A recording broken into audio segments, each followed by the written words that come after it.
Je vous transmets d'abord les bonnes salutations de l'église sœur de Genève où j'étais dimanche passé. Il y a même deux églises qui nous saluent parce qu'ils avaient un culte en commun avec l'église qui est juste de l'autre côté de la frontière, également maintenant une église de l'association, l'église protestante évangélique du Genevois, qui se réunit au pied du Salève, donc là en France. Et les deux étaient réunis à Genève et les deux saluent bien l'église ici. Que faisons-nous là dans le monde ? Alors j'ai réfléchi assez longtemps avant de trouver ce titre, puis j'ai ajouté le là, que faisons-nous là ? Ça peut paraître un petit peu presque un reproche. Qu'est-ce que tu fais là ? Mais c'est pour dire que être présent dans le monde en tant qu'Église de Jésus, disciple de Jésus, c'est pas forcément évident. Alors, il y a eu une certaine époque, pour des générations plus anciennes, où la question « que fais-tu là dans le monde ?» pouvait nous être posée dans l'Église dans un sens franchement négatif. Qu'est-ce que tu as à fréquenter, entre guillemets, le monde ? Il y avait tout un tas d'activités villageoises ou autres où on ne devait pas en être. Mais même aujourd'hui, où notre présence, même aujourd'hui où nous n'avons plus tous ces interdits d'aller à telle et telle activité, eh bien notre présence comme chrétiens dans le monde n'est pas évidente. Et si nous voulons être plus présents, il est fort possible que certains dans la société nous renvoie cette question. Que faites-vous ici ? À nous gêner. Parce que si nous sommes disciples de Jésus, comme il nous l'a enseigné, nous serons au minimum, là où nous sommes dans le monde, un poil à gratter, qui rend les gens parfois mal à l'aise. Un poil à gratter, et ça peut aller jusqu'à être persona non grata. Et là, c'est quand il y a une escalade au niveau de la persécution. Et d'ailleurs, le texte que nous allons lire parle aussi de persécution. Pour nous, la question se pose, faut-il nous assimiler complètement ? Et si nous nous assimilons complètement, est-ce que l'Église sert encore à quelque chose si on s'adapte à tout? C'est dans le goût du jour, on fait avec. Il faut forcément être en tout dans la moyenne, dans le goût du jour. Être présent partout, sauf ici ou là. Le Nouveau Testament nous montre bien qu'il y aura en tout temps des points de résistance. Qu'il y ait des points de résistance entre le monde et le Christ, et Dieu qui s'est révélé en Christ, ça ne doit pas nous inciter à sortir du monde, mais à y être présent en assumant certaines tensions, pour ne pas dire des tensions certaines, entre s'assimiler et se retirer dans notre bocal d'église. Y a-t-il une troisième voie ? Alors cette troisième voie, c'est dans un texte de l'Évangile qu'aujourd'hui on cite souvent simplement en le résumant, on dit « soyez sel et lumière ». Parfois c'est devenu une formule raccourcie comme ça, mais nous allons maintenant méditer le texte qui parle de cela, dans les paroles de Jésus, où il y a les deux images qui sont utilisées, le sel et la lumière. Et nous allons le lire en contexte, donc c'est dans le Sermon sur la montagne, ça commence donc, ce Sermon sur la montagne, c'est Matthieu chapitre 5, 6 et 7. Nous lisons depuis le début du chapitre 5 pour arriver à cette image du sel et cette image de la lumière. Matthieu 5, depuis le verset 1. À la vue des foules, Jésus monta sur la montagne, et quand il se fut assis, ses disciples s'approchèrent de lui, et ouvrant la bouche, il se mit à les enseigner en disant « Heureux ceux qui sont spirituellement pauvres, car le royaume des cieux est à eux. Heureux ceux qui pleurent, car ils seront consolés. Heureux les doux, car ils recevront la terre en héritage. Heureux ceux qui ont faim et soif de la vie juste, car ils seront rassasiés. Heureux ceux qui ont de la compassion, car ils recevront la compassion. Heureux les purs de cœur, car ils verront Dieu. Heureux les artisans de paix, car ils seront appelés fils de Dieu. Heureux les persécutés à cause de la vie juste qu'ils mènent, car le royaume des cieux est à eux.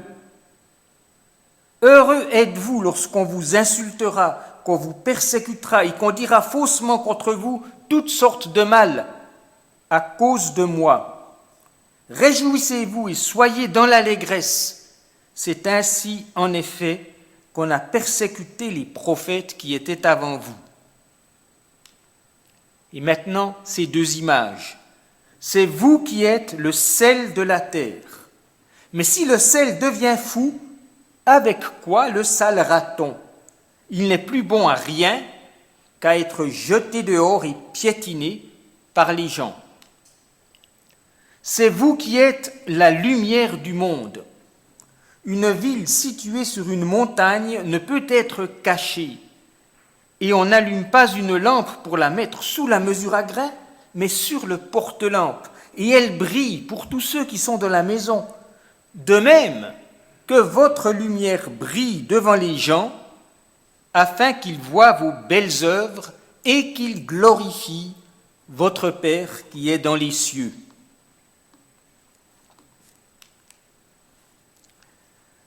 Alors d'abord, simplement ce verbe, vous êtes. Vous êtes, qu'est-ce que ça nous dit, qu'est-ce que ça nous enseigne ? Alors ce que Jésus dit, vous êtes le sel, puis vous êtes la lumière, c'est lié à tout ce qui précède, c'est-à-dire l'introduction à ce qu'on appelle son sermon sur la montagne, c'est les béatitudes, c'est heureux, 8 en fait, 9 fois heureux. Les béatitudes, ce n'est pas simplement où je dois faire un effort pour devenir comme ceci, comme cela. Alors, il y a le travail sur soi. Dans ces béatitudes, ça ne vient pas tout seul d'être artisan de paix, par exemple.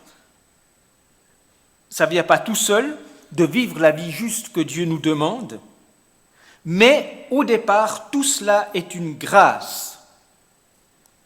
Jésus s'adresse d'abord à ses disciples et il dit « Vous êtes heureux. Je vois en vous des pauvres, au sens spirituel du terme. » Ils étaient aussi pauvres matériellement, mais je vois des pauvres au sens spirituel du terme. Je vois vos larmes. Je vois que vous êtes doux. Alors, ils n'étaient pas toujours doux de caractère, mais ils allaient le devenir. Jésus le voyait déjà. Je vois que vous avez soif de la vie juste, même si vous ne la vivez pas à 100%. Vous avez soif. Les disciples, c'était pour la plupart des petits dans la société et surtout des petits spirituellement, en tout cas aux yeux des élites religieuses, ils ne comptaient pas pour grand-chose, ils n'avaient pas l'instruction qu'avaient ceux qui avaient étudié la loi et qui savaient, qui disaient aux autres comment l'appliquer. Alors, pour nous, peut-être que nous ne sommes pas les plus ignorants en matière biblique, probablement pas, certainement pas si on voit l'ADN un peu de notre Église et en général des églises de l'association. Nous ne sommes pas majoritairement des classes économiquement les moins favorisées, mais ces béatitudes sont vécues vraiment comme une grâce si, dans le cadre d'une communauté où les petits sont accueillis à égalité avec tout le monde et où c'est pas seulement qu'ils sont accueillis, mais où ils ont autant à apporter qu'à recevoir, y compris les plus petits. On accueille ce qu'ils apportent. Si individuellement nous avons de la peine à nous voir petits, la communion fraternelle nous apprendra l'humilité et la soif de progresser dans la vie juste que Dieu demande. Cette vie juste qu'on appelle parfois, en termes techniques, la sanctification. Vous êtes, mais en fait, c'est moi, dans la traduction que j'ai faite, j'ai mis « c'est vous qui êtes », parce qu'il y a une sorte d'insistance sur le pronom « vous » dans l'original. C'est vous qui êtes le sel de la terre, c'est vous qui êtes la lumière du monde. Nous avons une mission unique dans le monde, une mission que seule la communauté des disciples de Jésus peut remplir. Prenons justement la béatitude qui dit « Heureux ceux qui ont faim et soif de la vie juste, car ils seront rassasiés. » Si on traduit « Heureux ceux qui ont faim et soif de justice », alors littéralement c'est le mot « justice », mais alors là il faudrait mettre l'article « la justice », ça fait une différence de sens. « Heureux ceux qui ont faim et soif de la justice », ou la vie juste, parce que c'est de la justice dans ce sens-là, la justice vécue concrètement. Ce n'est pas tout à fait la même chose que de dire « heureux ceux qui ont faim et soif de justice ». Si on dit avoir faim et soif de justice, c'est universel. Tout le monde a faim et soif de justice. Encore faut-il ensuite savoir comment on définit la justice. Pour certains, c'est presque pragmatique, centré sur soi. Ce qu'on ressent comme juste pour soi, on voit tout de suite l'injustice contre soi, mais on ne la voit pas quand on est injuste soi-même contre les autres. Ça, c'est presque la notion la plus aberrante peut-être de la justice, mais on peut avoir cette perception-là. Pour d'autres, c'est vraiment une notion plus noble. La justice à qui a droit tout le monde, et on peut être altruiste. S'agit-il en tout point de la justice qu'enseigne Jésus au nom de son Père, de Dieu son Père? Il s'agit d'une justice qui est enseignée par Jésus et qui est la volonté de Dieu. Et d'emblée, l'option assimilation est à exclure. Car simplement s'adapter à tout ce que le monde dit, à tout ce que dit le monde, ça enlèverait tout ce que la mission de l'Église a d'unique. Alors à la limite, pourquoi avoir une Église si c'est pour dire et faire la même chose que les meilleures associations et organisations qui existent dans le monde? Il y en a des excellentes. Pourquoi avoir l'Église en plus s'il faut simplement s'assimiler? Mais en fait, à qui Jésus s'adresse-t-il? Et là, c'est un peu plus complexe que ce que j'ai dit jusqu'ici. Nous relisons l'introduction là. À la vue des foules, Jésus monta sur la montagne, et quand il se fut assis, ses disciples s'approchèrent de lui, et ouvrant la bouche, il se mit à les enseigner. Il y a la foule, et il y a les disciples. Alors Jésus s'adresse en priorité au cercle des disciples. Ses disciples s'approchèrent de lui. Il faut s'imaginer qu'ils sont en cercle tout près. Mais la foule est là.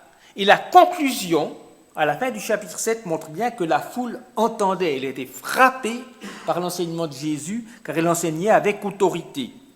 Ça veut dire que soit la foule n'était pas si loin que ça, soit Jésus avait une voix de stentor, mais la foule a entendu. Et cela nous enseigne une chose, c'est dans la communauté des disciples, il n'y a pas simplement une possibilité d'accueillir ceux qui ne sont pas disciples, mais ça fait partie finalement de la nature de cette communauté, d'être une communauté accueillante. C'est ainsi que Dieu la veut, en tout cas. Une communauté qui s'ouvre à ceux qui ne se sont pas engagés comme disciples de Jésus, et ils sont pleinement accueillis, enfin ils sont accueillis à bras ouverts, mais cela implique aussi un droit de regard du monde. Alors, pas un droit de regard sur tout, il ne s'agit pas simplement de se dire parce que certains nous disent que, eh bien, il faut faire comme ils disent. On pourrait nous faire toutes sortes de recommandations qui vont dans tous les sens, mais le droit de regard, c'est un droit de regard une fois que l'enseignement de Jésus est connu. Et même chez ceux qui n'ont jamais fréquenté une église, il y a des enseignements de Jésus qui sont connus. Tendre l'autre joue, je crois que c'est connu universellement.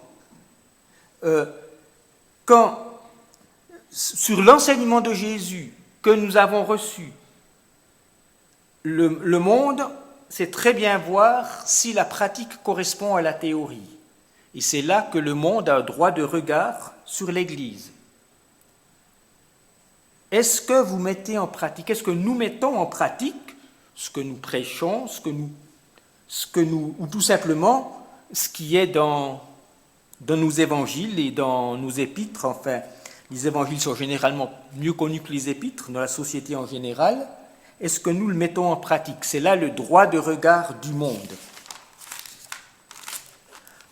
Alors nous en venons à ces deux images maintenant. D'abord, le sel. C'est vous qui êtes le sel de la terre. Le sel a une action discrète, alors il n'était pas aussi discret à l'époque qu'aujourd'hui parce que c'était du gros sel. Mais quand même, le sel, c'est pas ce qu'il y a de plus visible dans la nourriture. Une action discrète mais réelle. Le sel a un effet réel sur le goût. À l'époque, on l'utilisait aussi, encore un peu aujourd'hui, pour conserver les aliments. Mais le sel a une action réelle, sauf si... Alors là, j'ai traduit « mais si le sel devient fou, avec quoi le salera-t-on?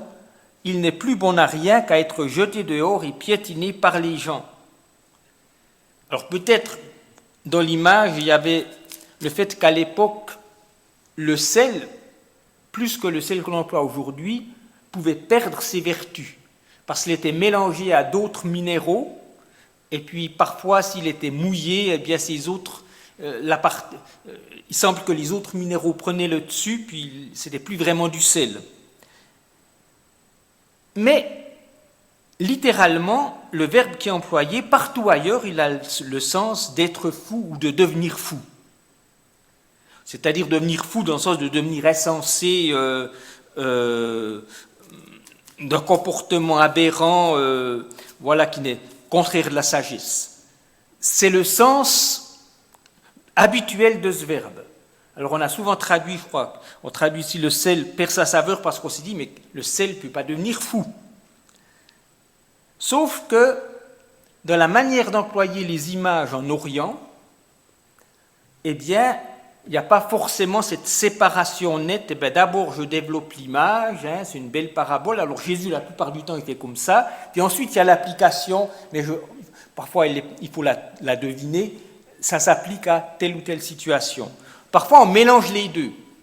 Alors, si le sel devient fou, il faut comprendre, si vous qui êtes le sel, vous devenez fou. Une fois qu'on a compris comme ça, eh bien, ça commence à avoir du sens. Vous voyez? Ce n'est pas le sel qui est fou, mais si vous qui êtes le sel devenez fou. Est-ce que c'est vraiment ce que Jésus a voulu dire? En tout cas, c'est le sens qu'a le verbe partout ailleurs. Et si on regarde maintenant la fin de ce sermon sur la montagne, eh bien là, il y a un éclairage. Matthieu 7, 24 à 27, « C'est pourquoi celui qui écoute mes paroles et qui fait ce que je dis ressemble à un homme sensé qui a bâti sa maison sur le roc. Il a plu à verse, les fleuves ont débordé, les vents ont soufflé avec violence, ils se sont déchaînés contre cette maison. Elle ne s'est pas effondrée, car ses fondations reposaient sur le roc. Mais celui qui écoute mes paroles sans faire ce que je dis ressemble à un homme fou qui a bâti sa maison sur le sable. Il a plu à verse, les fleuves ont débordé, les vents ont soufflé avec violence, ils se sont déchaînés contre cette maison.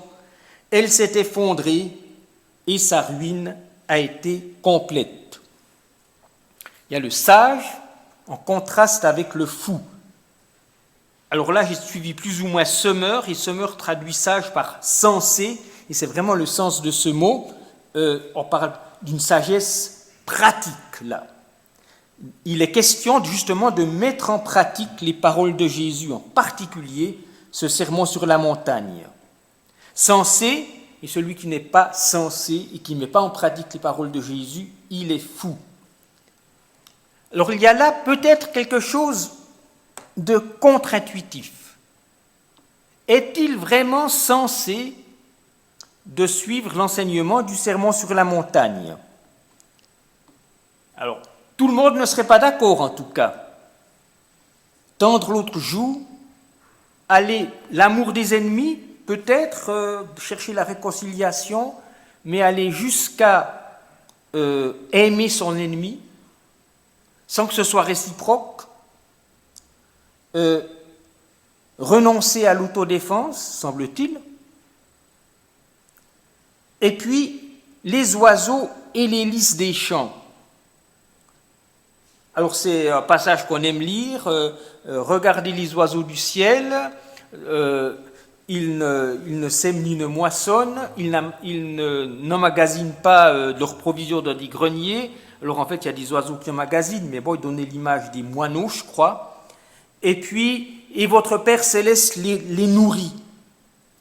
Et les lys des champs, fleurs magnifiques, et ce n'est pas eux qui s'habillent en filant, en tissant. Votre Père Céleste les rend comme ça beaux. Alors, si on regarde le contexte, il s'agit vraiment d'un enseignement où Jésus dit « pas besoin de thésauriser, de vouloir absolument assurer ses arrières ».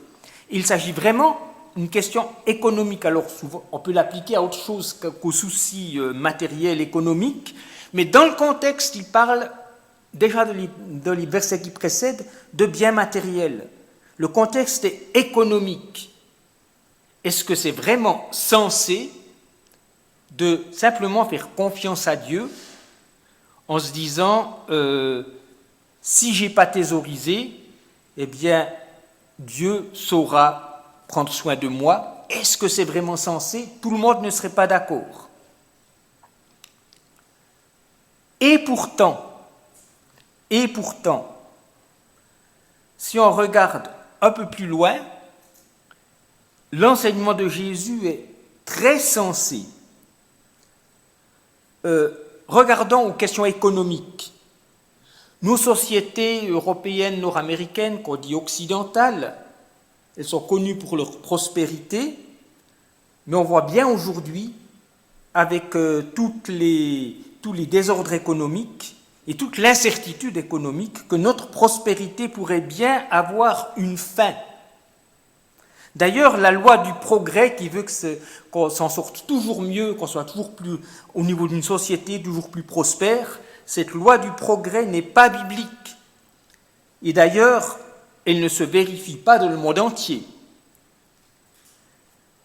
Alors, si l'avenir économique est incertain, certains diront, raison de plus d'épaissir son matelas de réserve, mais ça a des limites. Et tout le monde de loin n'a pas de quoi avoir un matelas assez épais. En fait, compte, si on regarde au-delà de l'individu, si on regarde un peu tout le monde, le partage solidaire est plus sensé que l'accumulation individuelle. Regardons la question de la violence, quand Jésus parle des ennemis. On connaît bien la spirale de la violence. Alors, je peux riposter à l'ennemi, mais lui ripostera encore, une contre-riposte encore plus forte. On connaît l'escalade. Et c'est Martin Luther King qui disait « œil pour œil, et dent pour dent, œil pour œil ». Il disait quelque chose comme ça, je ne cite pas exactement. À ce tarif-là, eh bien, le monde entier devient aveugle. Et il entendait bien sûr le petit clin d'œil, c'est le cas de le dire, le sens littéral de œil pour œil, Je t'arrache un œil, finalement on n'en a que deux, alors le monde entier devient aveugle, et puis devenir aveugle moralement et spirituellement.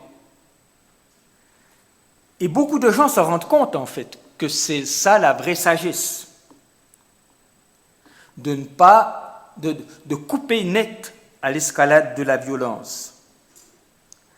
Cette radicalité de Jésus peut être parfois donc en contradiction ou en décalage avec la société, d'où aussi l'incompréhension et les persécutions qu'a annoncé Jésus, et parfois elle entre en résonance avec un nombre important de gens et de groupes sociaux. Chez nous, peut-être, dans nos sociétés, la non-violence attire de plus en plus de monde, peut-être encore plus que l'enseignement de Jésus, parfois très radical, sur les biens matériels. Alors, est-ce qu'il faut être ou ne pas être en phase avec le monde qui nous entoure? Il ne s'agit pas d'être toujours contre, ni d'être toujours pour. Si l'enseignement de Jésus nous met en sympathie ou met d'autres en sympathie avec nous, eh bien tant mieux. S'il n'est pas compris, si notre pratique de l'enseignement de Jésus n'est pas comprise autour de nous, eh bien nous continuerons d'obéir à Jésus.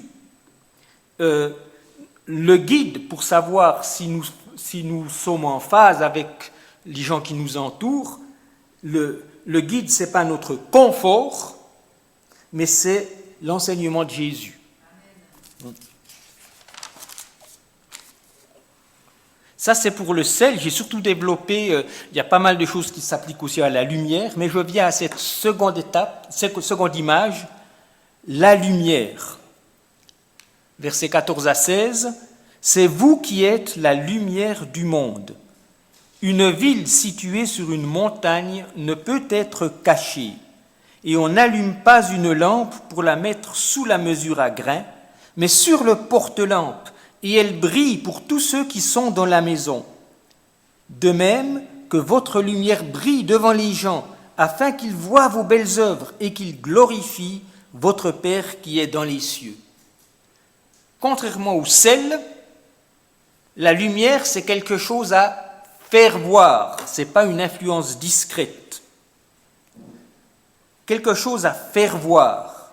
Alors on peut se poser la question, si on connaît bien ce sermon sur la montagne, Jésus n'a-t-il pas dit dans le même sermon, début du chapitre 6, « Gardez-vous de pratiquer votre justice devant les gens pour être vus par eux. » Il y a des mots qui reviennent presque à la même chose, mais Jésus dit ici qu'il ne faut pas le faire. Et ensuite, il donne des exemples.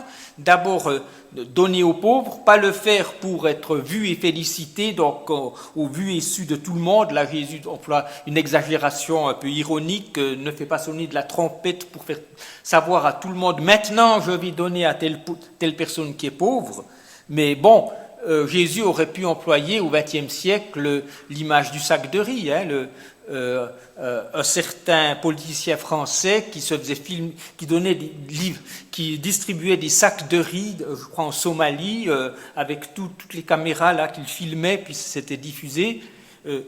Là, Jésus aurait parlé des caméras et des sacs de riz peut-être s'il avait parlé au XXe siècle, la trompette, quand on fait du bien aux autres. Il parle aussi de la prière pour apparaître, surtout pour qu'on voit qu'on est pieux, le jeûne, mais surtout pour qu'on voit qu'on pratique ça, etc. Alors, n'y a-t-il pas une contradiction? En fait, la clé, elle est dans les béatitudes. La clé pour comprendre ce paradoxe, la lumière est là pour être vue, que votre lumière brille, ne mettez pas un ustensile dessus pour qu'on ne la voit pas, que votre lumière brille. Et puis d'un autre côté, ne faites pas ce qui est juste, ce qui est bien pour être vu. En fait, la clé, c'est l'image que donnent les béatitudes d'une communauté de personnes qui sont dans la simplicité la plus grande, spirituellement pauvres, pures de cœur. L'idée de pureté a aussi le sens de... Le mot pureté peut aussi avoir le sens de limpidité, être pur, être limpide et transparent. Pas chercher absolument à se construire une image. Il faut que ce soit cette image que les gens voient, mais tout simplement être soi-même. Ça peut aussi être le sens de la pureté de cœur, transparence. Ça ne veut pas dire tout montrer et tout dire, ou être indiscret, ou de confier à tout le monde ce qu'il est plus sage de confier à un confident. Mais ça veut dire ne pas exprès cacher ou ne pas exprès montrer des choses pour se faire bien voir. Pas se mettre en mode relation publique pour se faire bien voir, mais ne pas cacher non plus ce que nous sommes et surtout celui que nous avons choisi de suivre. Et il ne faut pas se poser tout le temps la question « Qu'est-ce que les autres pensent quand ils me voient ?» Mais tout simplement, avec pureté de cœur, suivre Jésus, se laisser corriger parce qu'on ne le suit pas parfaitement, se repentir, repartir, et tout simplement avec simplicité, être ce que nous sommes petit à petit en progressant à la suite de Jésus. Mais il s'agit de faire voir, ou plutôt ici on aura compris, plus que faire voir, c'est laisser voir. Il s'agit de laisser voir quoi ? De même que votre lumière brille devant les gens, afin qu'ils voient vos belles œuvres et qu'ils glorifient votre Père qui est dans les cieux. Alors on parle parfois de belles œuvres ou de bonnes œuvres pour des actes, qu'on dit parfois de charité ou d'aide ponctuelle. Alors ça inclut cela, parce que Jésus, comme toute la Bible, a aussi enseigné à aider autour de soi, de manière très concrète, mais plus que des actes ponctuels, ceci ou cela, c'est toute une manière de vivre, une manière d'agir au quotidien. Cette manière de vivre, c'est la base de tout notre témoignage. Sans le style de vie qu'a enseigné Jésus, nos paroles sont du vent. Pire, elles éloignent du Christ quand les gens voient la contradiction entre le dire et le faire. Quand ils voient la contradiction entre ce que nous disons et ce que nous faisons, eh bien, cela éloigne les gens du Christ et toutes nos paroles peuvent faire effet contraire. Donc, c'est une manière d'agir, ce qui ne veut pas dire qu'il ne faut pas parler. Maintenant, le témoignage en parole, Jésus en parlera plus. Dans Matthieu, il y a comme des blocs d'enseignement de Jésus regroupés dans de mêmes passages. Ça, c'est le premier, le sermon sur la montagne. Dans le suivant, au chapitre 10, là, Jésus parlera plus du témoignage en parole. Mais la manière de vivre, selon l'enseignement de Jésus, c'est la base pour tout le témoignage. Une manière d'agir qui oriente vers votre Père. Il s'agit de Dieu, ne pas orienter vers soi, mais orienter vers Dieu. Mais Jésus dit « votre Père », Dieu dans sa relation avec nous. Et si notre Père, alors, n'est pas connu, déjà, notre simplicité pure de cœur, notre humilité pauvre, spirituellement pauvre, orientera, si nous sommes façonnés par Jésus, notre vie orientera au-delà de nous-mêmes. Même de la part de gens qui ne croient pas en Dieu, elle orientera au-delà de notre personne, de nous-mêmes, des gens formidables que nous sommes. Elle orientera au-delà de nous-mêmes en tant qu'individus, et aussi au-delà de nous-mêmes en tant que communauté. Ce n'est pas la puissance ou le savoir-faire de notre Église qu'il s'agit de montrer, mais que ce soit nous en tant qu'individus ou l'Église, Il s'agit d'être transparent au Christ et à notre Père, Dieu le Père. Les paroles seront nécessaires à un moment ou à un autre pour le faire connaître. Nous ne sommes pas dans le même contexte que Jésus dans son ministère terrestre, où il parlait à des Juifs qui croyaient tous en Dieu et qui connaissaient le Dieu qui s'est révélé déjà dans l'Ancien Testament. Et les paroles seront souvent nécessaires pour dire qui est notre Père, en sachant bien que c'est toujours le Dieu qui est entré en relation avec nous, notre Père.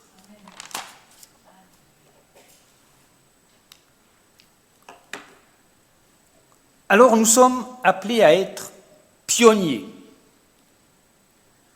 S'agit-il donc de conserver de bonnes vieilles valeurs ou d'être en avance sur notre temps?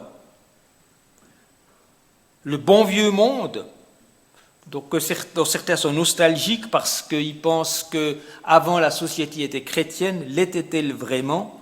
Mais bon, tout le monde était en tout cas théoriquement chrétien. S'agit-il du bon vieux monde ou d'un monde nouveau? Jésus proclamait ce qu'il appelait le royaume de Dieu, ou dans l'évangile de Matthieu, l'expression est plutôt royaume des cieux, ça veut dire la même chose. Le royaume, c'est un futur qui a commencé à envahir le présent. Le royaume, on vivra vraiment selon le royaume, c'est-à-dire qu'il n'y aura plus de violence, il n'y aura plus ceux qui retiennent toute la richesse et les autres qui sont miséreux. Ça, c'est le royaume tel que Jésus l'instaurera finalement quand il reviendra. Mais ce futur a commencé à envahir le présent même avant la mort de Jésus, même avant sa résurrection, quand il a guéri, quand il a changé des vies, le corps et tout l'être, quand il a changé des vies de fond en comble, quand il a appelé des disciples à le suivre et à être transformés et à suivre son enseignement et son exemple, là, le futur a commencé à être de plus en plus présent. Et ce royaume est surtout présent dans la communauté de Jésus, dans l'Église. L'Église est appelée à être une communauté alternative. Non pas essayer d'imposer ses lois au monde, on n'y arrivera pas, mais les vivre. Et c'est une alternative. Il y a plusieurs manières, plusieurs pistes, mais je donne un exemple de piste qui est suivi, dont on m'a parlé, que je trouve intéressant. Comment présenter un modèle de vie qui a de l'impact aussi sur certains non-chrétiens, un modèle de vie où on partage, où on se respecte, on s'accueille avec bienveillance sur pied d'égalité, où ce n'est pas simplement le chacun pour soi, aller au-delà du chacun pour soi, aller au-delà d'un monde où y en a qui arrivent tout juste à s'en sortir. Alors on ne parle pas de pauvreté peut-être extrême comme dans certains pays, mais il y en a qui arrivent tout juste à s'en sortir, et encore, s'ils demandent les aides publiques, puis parfois ils n'osent pas. Y a-t-il des pistes concrètes? Alors il y a toutes les œuvres de type social. Pour aller un peu plus loin, il y a cet exemple d'une église à Olten dont j'ai entendu parler. Il s'agit d'une église Vineyard. Vineyard, c'est un mouvement et une union d'églises qui est partie des États-Unis en Suisse. Je crois que c'est essentiellement présent en Suisse alémanique. Je ne sais pas s'il y a quelque part en Suisse romande où il y en a une, d'église Vineyard. Et celle d'Olten a développé une vision, un modèle. Alors, si j'ai bien compris, ce n'est pas Vineyard partout, c'est vraiment localement à Olten qu'ils ont eu cette initiative. Ils forment des sortes une sorte de vie communautaire qui n'est pas 100%, ils ne vivent pas ensemble 24 heures sur 24, plusieurs familles, mais il y a une forme de vie communautaire entre plusieurs ménages. C'est comme des groupes de maisons, mais pas simplement on se voit de temps en temps un soir. Quand il y a un moment de libre, quand on ne travaille pas, des demi-journées, voire des journées entières passées ensemble, où il y a des gens qui partagent aussi, donc ceux qui ont plus partagent avec ceux qui ont moins. Il y a des partages de nourriture, des invitations, et ces communautés regroupent des chrétiens engagés dans l'église Vineyard, qui sont vraiment des disciples engagés, et des personnes qui sont ouvertes à l'évangile, mais qui n'ont peut-être pas fait le pas, ou qui sont simplement en recherche, et qui sont prêtes à entrer dans une démarche de vie communautaire. Parfois, c'est ces personnes-là qui sont simplement en recherche, qui accueillent dans leur maison, dans leur foyer, et ils développent comme ça des communautés, plusieurs, dans cette église de Dalton. Alors, ça se pratique ça en milieu urbain. Dans notre milieu villageois, c'est peut-être pas pratique, c'est peut-être pas ce qui s'offre à nous, mais pour vraiment briller, peut-être qu'il s'agirait de chercher les différentes pistes, où il s'agirait d'une mission qui n'est pas simplement partager une parole, c'est important de partager une parole, pas simplement faire ceci de temps en temps, faire ceci de temps en temps, mais qui serait une mission peut-être plus intégrale, voir comment ça peut se faire dans nos villages, dans notre vallée. Il y a des pistes à chercher pour être de manière qui va un peu plus loin, une communauté alternative. Et puis il y a ces exigences de Jésus.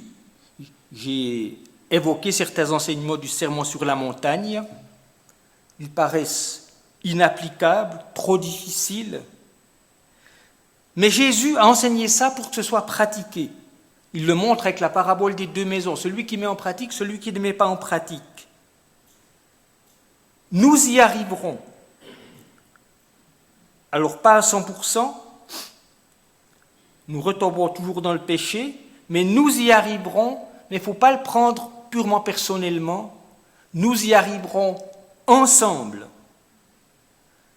C'est en tant que communauté que nous pouvons nous atteler, parce qu'au Sermon sur la montagne, il y a d'autres enseignements de Jésus, pour progresser ensemble et nous entraider. Jésus a enseigné ça pour que ses disciples y arrivent ensemble et qu'ensemble, ils fassent vraiment une différence. Que le Seigneur nous donne de vivre cela de mieux en mieux et déjà d'y réfléchir sur, peut-être communautairement, pour savoir comment nous pouvons trouver des pistes adaptées à là où nous sommes, notre village. Amen.